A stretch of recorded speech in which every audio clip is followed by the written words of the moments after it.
ها هويك Soomaaliyeedna waxa la ilmiina la shaqeysta hooyo waxa way ilmiina la shaqeysto ilmaha la saaxiibaan hooyinka Soomaaliyeed meel bay joogaan waxaan la waxaan ka codsanayaa yaabayaasha iyo hooyinka waxay ku qasbiyihiin ilmahooda inay la shaqeystaan waxa guriga qoyska wuxuu ka yimaadaa ilmaha waay ilmaha haddaan la shaqeysan ilmuhu waxa information kuma sheegayaan mar walba waxa isku dayeen ilmaha wixii caqabad soo foon saaro ee waxay tabanayaan la saaxiiba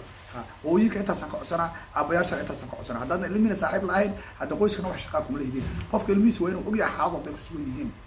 وينو لهلا وينو أصوف فرحسن لهلا مركي حناسين وينو يقارنا علمهنا لا شكايست بليس وعمريا علمنا لا شكايست because information بدنا كلي كرتين علمها قف كان لا شكايسنا علمها هذا اسكف جيدو أترى علمها لا شكايسنا علمها أنا لسه عبتنا أنا كربا وينك يا أبو يا شباب ولا صاحب علمهنا لا شكايست سيدي واحد بيكوسو بيان because مرور بعلمها وحواي هذا وحارات يكون شراء الوين معنا فرحت ودنا وقاعد علمها حناقود وقاعد بالله توفيق شهوة بيفارق كيسان برازيل نقول ساسا تاجنا ليفا إنسان مال ما كشكل